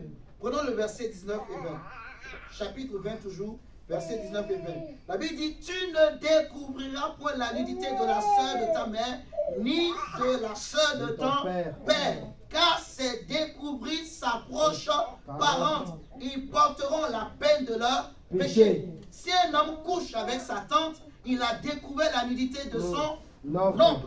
Ils porteront la peine de leur péché. Ils mourront sans enfants. En fait, qu'est-ce que ce texte est en train de dire? Vous voyez? Ton proche parent, alléluia, ton proche parent, ton oncle ou ta tante, en fait, quand on parle de la nudité, on veut parler de la honte, du déshonneur. Vous voyez, voir la nudité de quelqu'un, c'est déshonorable. Vous voyez, c'est déshonorant de voir la nudité de quelqu'un. Et quand on dit tu ne peux pas voir sa nudité, c'est que tu ne peux pas le déshonorer. Tu ne peux pas, en fait, voir sa honte. Vous voyez? Donc, autrement dit, ça veut dire en fait que tu ne peux pas, si tu vois sa nudité, c'est comme si tu as vu la nudité de ton père direct ou de ta mère direct. Donc, ça fait la même chose. C'est que l'honneur que tu dois à ton père direct ou à ta mère directe, tu dois donner le même honneur à ton oncle direct ou à ta tante directe. Tu vois? Parce que ce sont tes proches parents. Je ne sais pas si vous êtes en train de comprendre. Tu ne peux pas leur manquer de respect. Si tu leur manques de respect, c'est que tu as manqué de respect directement à ton père et à ta mère. C'est biblique. Je ne sais pas si on est en train de comprendre. C'est biblique. La considération que tu donnes à ta mère, tu dois donner la même considération à ton oncle direct, à ta tante directe, mon frère, ma soeur. Alléluia. Que personne ne te séduise. Parce qu'on voit aujourd'hui beaucoup de chrétiens qui commencent par dire, oh non, voilà, moi, chez mon père, ma mère, c'est fini, mes oncles, mes tantes, ça n'existe pas. C'est faux, c'est pas biblique. Qui t'a appris ça? Ça, c'est un faux évangile. C'est un évangile qui vient des eaux, qui vient de la mer. C'est l'évangile de cet esprit-là dont je parle. Qui vient pour séduire, qui vient remplacer la loi de Dieu par des traditions. Ça, c'est des traditions qui sont créées de toutes pièces par les hommes. Ça n'a rien à voir avec le commandement de Dieu. Amen, amen, amen, amen.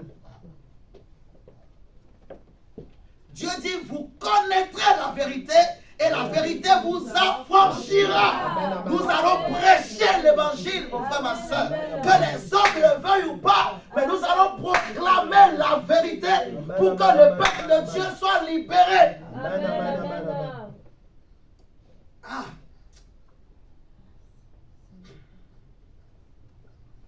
Vois la nudité de tes proches parents.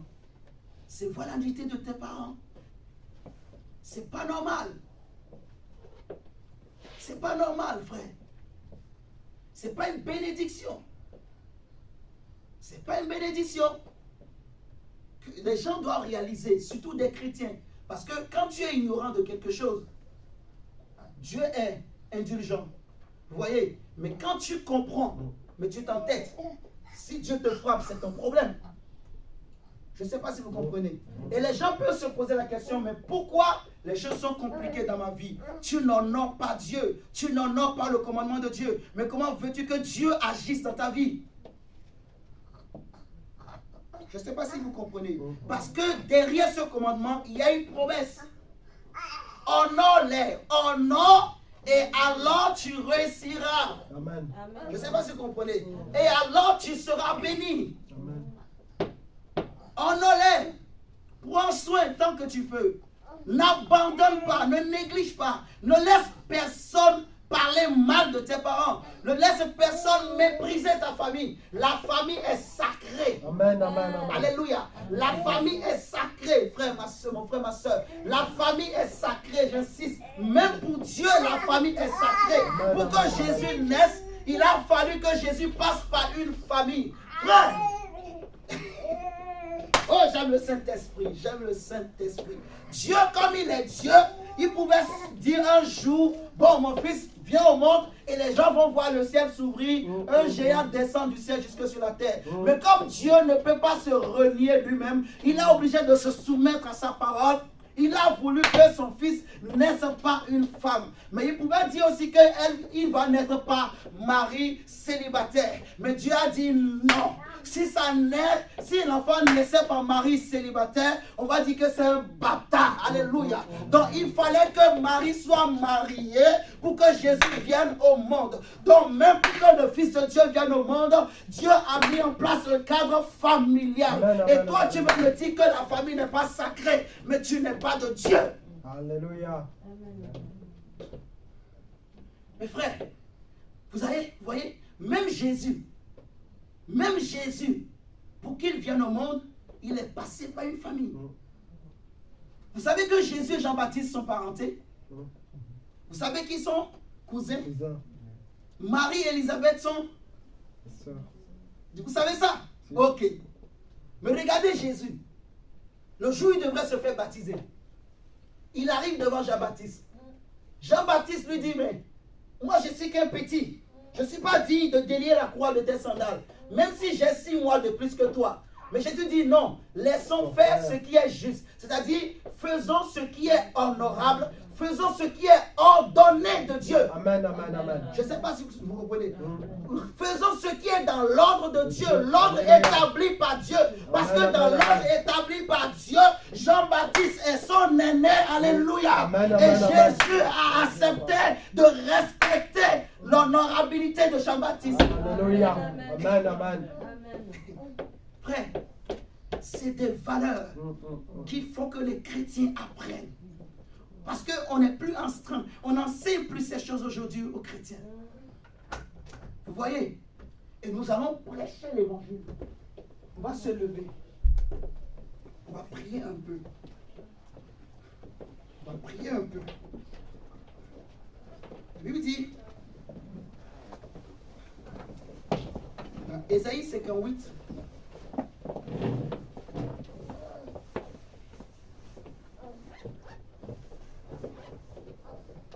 il dit dans Ésaïe 58, verset 12, qu'on a lu ensemble, que les tiens rebâtiront sur d'anciennes ruines et que tu relèveras des fondements antiques. On t'appellera réparateur des brèches, celui qui restaure les chemins, qui rend le pays habitable. Nous allons prier et demander à Dieu de pardonner nos familles pour les valeurs qu'on n'a pas respectées.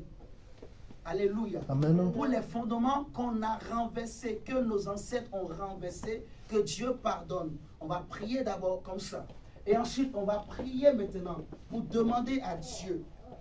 Parce que quand les valeurs sont renversées, quand les fondements sont renversés, en fait, le diable peut rentrer facilement et il va ruiner. Il va détruire et casser. Alléluia. Donc, c'est pour ça que le Seigneur dit, tu vas rebâtir sur les anciennes ruines. On va prier maintenant que le Seigneur rebâtit là où il y avait des ruines. Donc, ces ruines-là, ça peut être la maladie, ça peut être l'échec, ça peut être toutes sortes de problèmes. Alléluia. Ça peut être des blocages, ça peut être des limitations, ça peut être des déceptions, ça peut être des dépressions, ça peut être beaucoup de choses. Nous allons prier que le Seigneur restaure tout ce qui a été ruiné, cassé dans nos familles. Mais prions d'abord et demandons pardon à Dieu. Je vais nous laisser 2 minutes et nous allons prier pour demander pardon à Dieu et demander que le Seigneur rebâtit tout ce qui est ruiné. Je vais donner 2 sujets de prière et après je vais faire 2-3 appels. Élevons la voix. Tu peux élever la voix là où tu es et demande pardon à Dieu pour tes ancêtres, pour les péchés de tes ancêtres, pour les péchés de tes ancêtres, les erreurs qu'ils ont faites, les fondements qu'ils ont renversés, les fondements que toi-même tu as renversés sans le savoir. Demande à Dieu de pardonner. Seigneur, nous te prions de nous pardonner, Jésus. Demande à Dieu de te pardonner pour les valeurs que Dieu a établies et qu'on n'a pas respectées, on n'a pas honorées. Que nous, on n'a pas Seigneur, nous te demandons pardon. Pardonne nos familles. Pardonne la famille de mon frère, de ma soeur. Seigneur Jésus, ici ce soir. Pardonne, Seigneur Dieu, les fondements qui ont été renversés. Pardonne, Seigneur, les valeurs spirituelles qui n'ont pas été honorées, Seigneur, au nom de Jésus. Oui, pardonne au nom de Jésus. Oui, pardonne-nous, éternel Dieu. Oui, pardonne, Seigneur Dieu. Prie le Seigneur. Demande à Dieu de rebâtir les ruines. Là où il y a des ruines dans ta maison, dans ta famille, dans la vie de tes frères et sœurs, dans la vie de ta mère, de ton père, dans la vie de tes oncles et de tes tantes, là où il y a des ruines, prie Dieu, que Dieu rebâtisse tout ce qui était ruiné. Au nom de Jésus-Christ de Nazareth. Prie le Seigneur de relever les fondements de ta famille. Les fondements qui étaient renversés, que Dieu les relève. Les fondements divins, que Dieu relève. Les vrais fondements pour ta maison.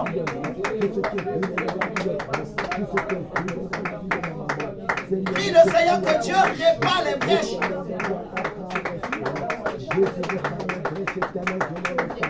Là où il y a des ruines, là où il y a eu des ruines, là où le diable est passé et il a amené des ruines, il a amené des maladies, il a amené des sécheresses, il a amené des blocages, il a amené des difficultés, des pauvretés, des complications, il a amené la honte, la haine, la jalousie, la division.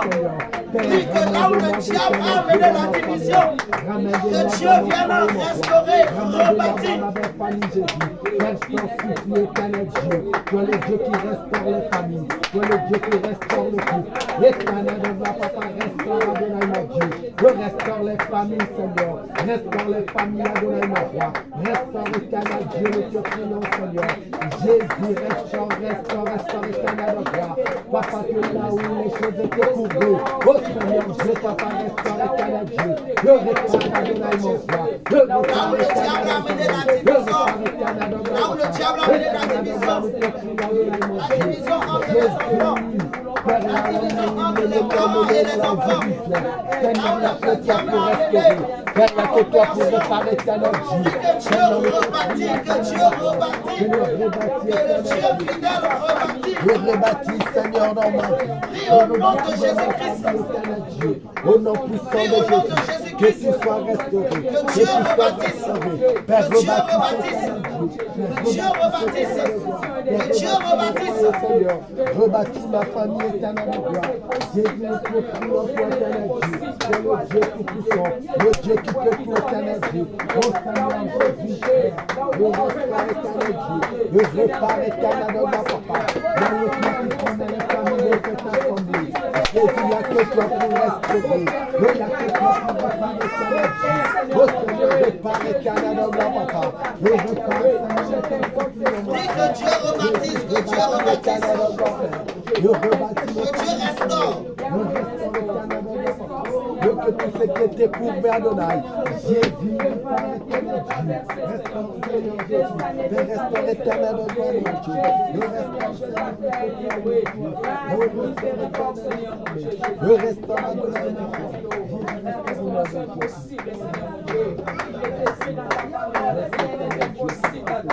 oh Seigneur, merci pour ta grâce ce soir. Merci pour ta grâce, Père. Merci pour ta grâce,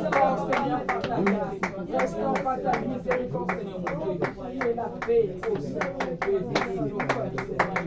et la joie, l'amour, Seigneur, de Jésus, la santé,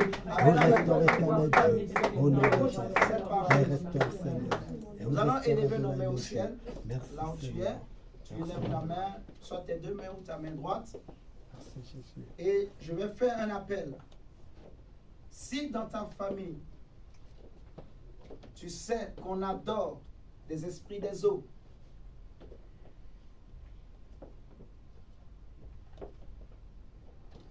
si tu n'as pas honte, tu peux lever la main, on va prier pour toi.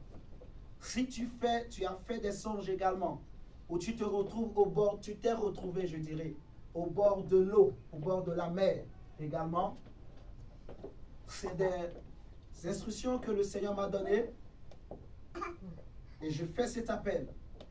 Tu peux aussi, voilà, fais signe et nous allons prier également pour toi. Parce que le Seigneur m'a révélé ceci, que en fait, pour cette année qui va commencer, il y a vraiment des esprits des eaux qui sont envoyés, comme j'ai expliqué tout à l'heure, que les esprits qui détruisent les relations dans les familles, en fait, ce sont ces esprits. Et qu'il y a ces esprits-là qui sont envoyés justement pour amener des destructions, mais incroyables, vraiment dans des familles. Et nous devons prier pour ces choses. Donc, si dans ta famille, on adore des esprits des eaux, si tu as fait des songes et tu t'es vu au bord de l'eau, lève la main,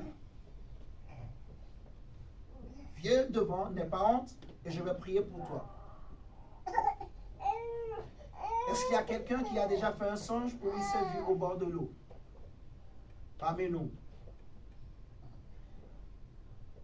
Non. Est-ce que dans la famille de quelqu'un, on adore des esprits des eaux? On adore l'eau. On adore les caïmans dans l'eau. Alléluia. Il y a une personne ici,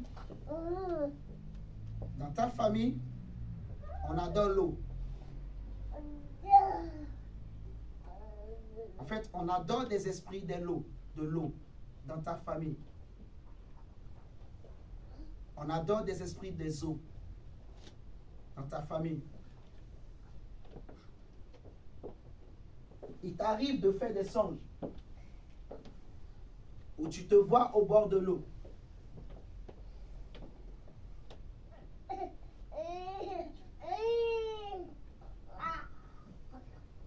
Si tu n'as pas honte, viens, on va prier.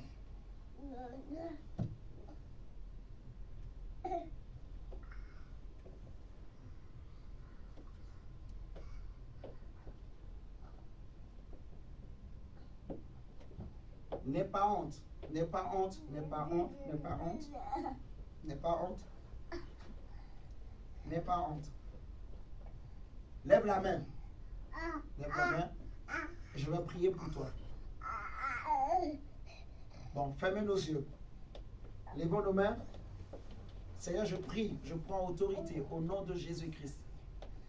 Toute personne en ce lieu, ou même peut-être sur Internet qui nous suit, qui a fait des songes, des rêves, où cette personne s'est vue au bord de l'eau, pour Seigneur, qu'on l'initie à des choses. Seigneur, une personne dans la famille de laquelle on adore des esprits des eaux, je prends autorité au nom de Jésus-Christ, Seigneur. Je commande à ces alliances, à ces liens, Seigneur, d'être brisés au nom de Jésus-Christ. Maintenant, je donne à ces esprits de libérer la vie de ces personnes. Et tu pars dans les lieux arides maintenant au nom de Jésus.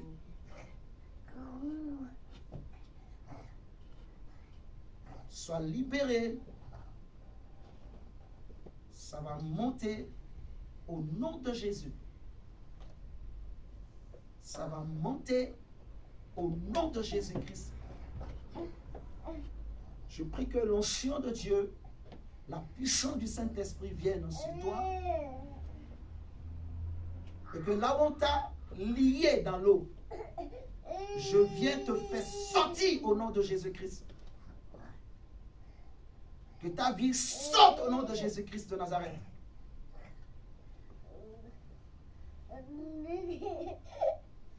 Nous allons déclarer des paroles. Tu vas répéter avec moi. Seigneur Jésus, je te consacre ma famille. Je te consacre ma maison. Je te consacre mon mari. Je te consacre ma femme.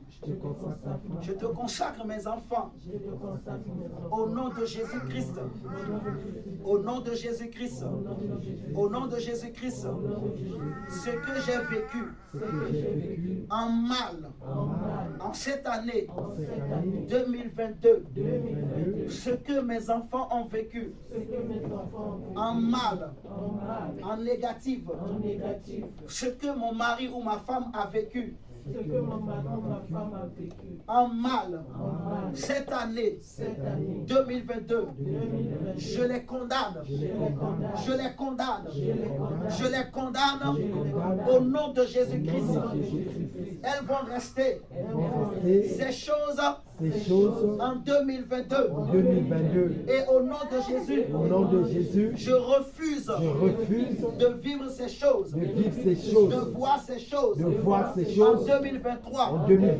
Je déclare au nom de Jésus-Christ que l'année 2023 sera une bonne année, sera une année de succès, sera une année de paix, sera une année de réussite, une année où tout ce qui était désordonné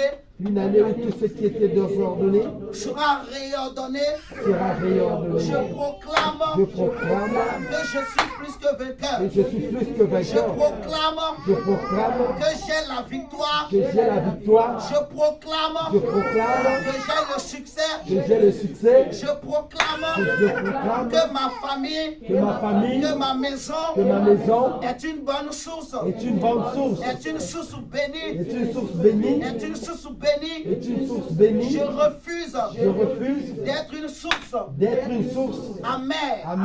Une source mauvaise. Au nom de Jésus. Au nom de Jésus. Toute alliance. Tout lien que j'avais hérité de mes pères, de mes ancêtres, qui me suivaient jusqu'à ce jour. Aujourd'hui, je prends autorité. Et je renonce.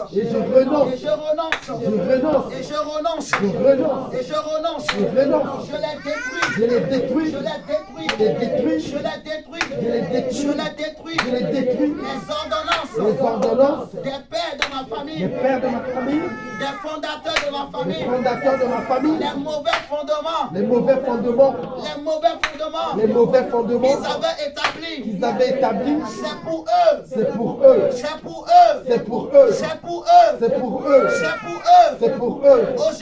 Aujourd'hui, moi je pose dans ma vie, dans ma maison, dans ma famille, dans mon foyer, dans ma destinée, de nouveaux fondements, des fondements inébranlables. Je pose Jésus, j'établis Jésus comme fondement, comme racine, comme source de ma vie, de mon foyer, de ma destinée. Au nom de Jésus, j'établis cela. Au nom de Jésus. Je suis un prophète. Pour ma famille. Je suis un prophète. Pour mes enfants. Je suis un prophète. Pour mon mari. Pour ma femme. Et au nom de Jésus. Je me tiens devant Dieu. Je prends le ciel. Je prends la terre. Comme témoin. Je prophétise. Que tant que le soleil se lèvera en 2023, aucun malheur qui est attaché à un lundi, un lundi, un mardi, un mardi, un mercredi, un mercredi, un jeudi, un jeudi, un vendredi, un un samedi, un un dimanche, ne m'atteindra ma famille, atteindra ma famille, aucun malheur, aucun malheur, aucune programmation démoniaque, diabolique, satanique, ne m'atteindra. Au nom de Jésus, je prophétise que tout lieu en 2023 que foulera les pieds, je les prends en héritage, j'entre en possession de mon héritage en tant que fils, en tant que fille d'Abraham. La richesse, l'abondance de Dieu m'accompagnera. Au nom de Jésus, au nom de Jésus, au nom de Jésus, au nom de Jésus, au nom de Jésus, au nom de Jésus, au nom de Jésus, je suis prophète pour ma vie, je suis prophète, au nom de Jésus, et je prophétise encore, que le bonheur et la grâce m'accompagneront en 2023. Au nom de Jésus, au nom de Jésus, je me tiens devant Dieu, et je parle sur l'année à venir, sur les temps à venir. Mes yeux ont vu le 31 décembre 2022. Je prophétise. Mes yeux verront le 31 décembre 2023. Mes yeux verront le 31 décembre 2024. Mes yeux verront le 31 décembre 2025. Et les années à venir. Au nom de Jésus. Tant que Jésus n'est pas revenu, je ne mourrai pas. Je vivrai. Je ne serai pas mangé. Ni par un sorcier. Ni par un sataniste. Personne dans ma famille ne peut être mangé par la sorcellerie. Je prophétise. Parce que je suis prophète.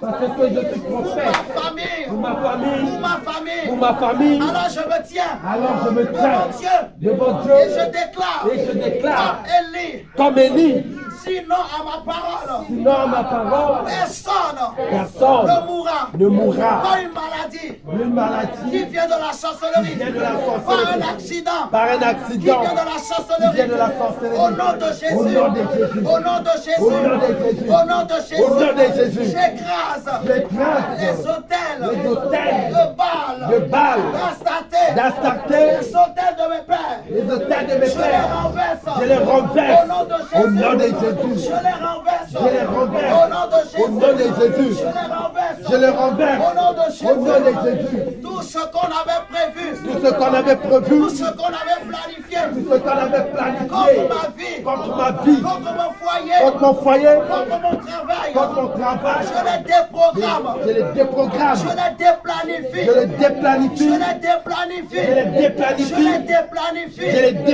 Parce que mon Dieu, il a dit, je connais les projets, les plans de bonheur, de paix que j'ai formés sur toi. Alors je déclare, je planifie les jours de paix, les jours de bonheur sur ma vie. Alléluia. Amen. Il est écrit. Répète avec moi. Il est écrit. Je souhaite que tu prospères. Comme prospère l'état de ton âme. Je répète encore. Il est écrit. Je souhaite que tu prospères. Comme prospère l'état de ton âme. Comme c'est Dieu qui souhaite que je prospère. Alors j'appelle la prospérité de s'attacher à mon âme, à mon esprit, mon esprit. Au nom de Jésus. Au nom de Jésus. En 2023. En 2023. Je serai prospère. Je serai prospère. Je serai un homme prospère. Je serai un homme Je serai prospère. une femme prospère. Au nom de Jésus-Christ. Au nom de Jésus. Acclame le Seigneur. C'est un programme en 2023. Au nom de Jésus, acclame Dieu, acclame, continue à acclamer. Continue à l'acclamer, continue à l'acclamer. Avec des cris de joie. Alléluia. Amen, amen, amen, amen, amen, amen, amen. Acclame ton Dieu, acclame ton Dieu, acclame ton Dieu. Acclame ton Dieu, acclame ton Dieu, acclame ton Dieu. Dieu t'a placé au haut.